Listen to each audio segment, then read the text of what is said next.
ఆంధ్రప్రదేశ్లో ఎన్నికలకు సమయం ఆసన్నమవుతుంది. ఈ మేరకు అధికారం కోసం తెలుగుదేశం, జనసేన పార్టీల అధినేతలు చంద్రబాబు, పవన్ కళ్యాణ్ వ్యూహాత్మకంగా ముందుకు వెళ్తున్నారు. ఎన్నికల్లో గెలుపు గుర్రాలను బరిలోకి దింపడం ద్వారా విజయం సాధించాలని ప్రయత్నాలు చేస్తున్నారు. దీంట్లో భాగంగా అనేకసార్లు ఇరు పార్టీలు అధినేతలు సమావేశమై అభ్యర్థులు ఎంపికపై కసరత్తు పూర్తి చేశారు. మొదటి విడతగా మొత్తం 99 స్థానాలకు అభ్యర్థులను ప్రకటించారు.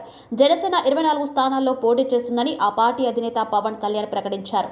3 పార్లమెంటు స్థానాల్లో కూడా జనసేన బరిలో ఉంటుందని పవన్ చెప్పారు. దానికి తగ్గట్టుగానే మొదటి విడతలో ప్రకటించిన ఉమ్మడి అభ్యర్థుల జాబితాలో 99 స్థానాల్లో 94 స్థానాల్లో టీడీపీ తన అభ్యర్థులను ప్రకటించింది.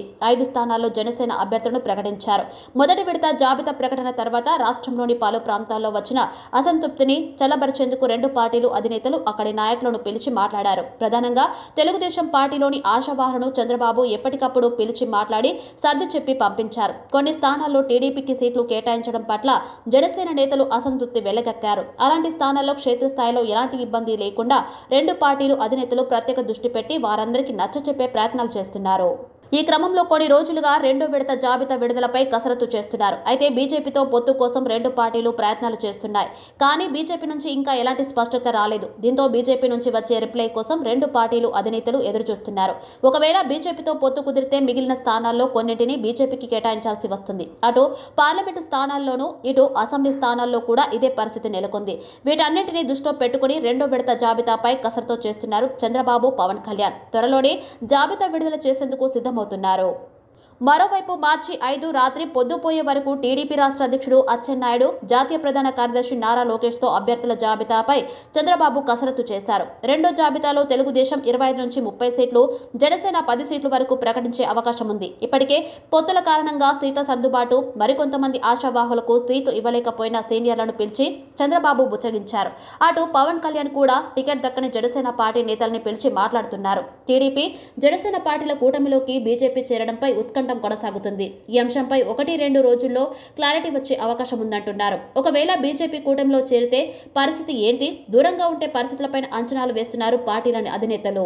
ఈ నేపథ్యంలో టీడీపీ, జనసేన కూటమిలో బీజేపీ చేరుతుందని కొద్ది రోజులుగా ప్రచారం జరుగుతుంది. 2 వారాల క్రితం చంద్రబాబు ఢిల్లీ వెళ్లి అమిత్ షాతో భేటీ అయిన ఈ అంశంపై స్పష్టత రాలేదు. పొత్తు కుదిరినట్టేనని పవన్ కళ్యాణ్ పదే చెబుతున్నా దానిపై బీజేపీ నుంచి ఎలాంటి ప్రకటన వెలువడలేదు. బీజేపీలో రాష్ట్ర స్థాయిలో కూడా 2 రోజుల క్రితం అభ్యర్థుల ఎంపికపై కసరత్తు చేస్తుంది. 175 స్థానాల్లో పోటీ చేసే అభ్యర్థుల జాబితాను ఢిల్లీకి పంపింది. పొత్తులపై అధిష్టానిదే తుది నిర్ణయమని ఏపీ బీజేపీ అధ్యక్షురాలు పురంధేశ్వరి చెబుతున్నారు.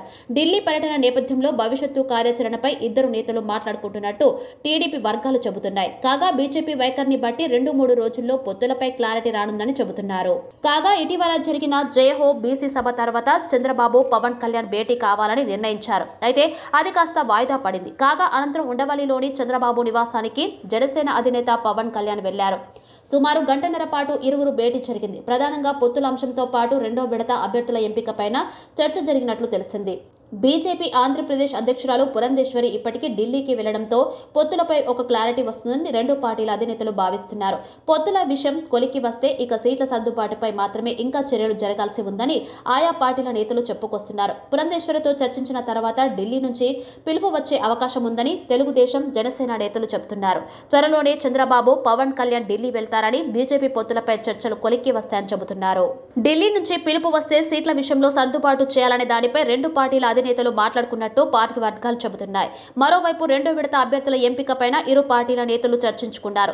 మొదటి విడత జాబితా తర్వాత క్షేత్రస్థాయిలో ఎదురైన పరిస్థితులను దృష్టిలో పెట్టుకుని ఇబ్బందులను ఎలా అధిగమించాలనే దానిపై చంద్రబాబు, పవన్ కళ్యాణ్ చర్చించినట్లు తెలుస్తుంది. ఇక రెండో విడతలో ఎన్ని స్థానాలకు అభ్యర్థులను ప్రకటించాలి, ఏ స్థానాలకు ఎవరెవరిని బరిలోకి దించాలి అనే దానిపై కూడా చంద్రబాబు, పవన్ కళ్యాణ్ చర్చించినట్లుగా సమాచారం. జనసేన కేటాయించిన 24 సీట్లలో మరొక 19 స్థానాలకు అభ్యర్థులను ప్రకటించాల్సి ఉంది. ఆయా స్థానాల్లో అభ్యర్థులను ప్రకటిస్తే టీడీపీ ఆశావాహుల నుంచి ఎలాంటి పరిస్థితి వస్తుందనే దానిపైన ఇరువురు నేతలు మాట్లాడుకున్నట్లు తెలిసింది. ఇటీవల రాబిన్ శర్మ టీంతో 3 రోజుల పాటు సమావేశమైన చంద్రబాబు తాజా సర్వే నివేదికలను పవన్ కళ్యాణ్ వద్ద ప్రస్తావించినట్లు సమాచారం.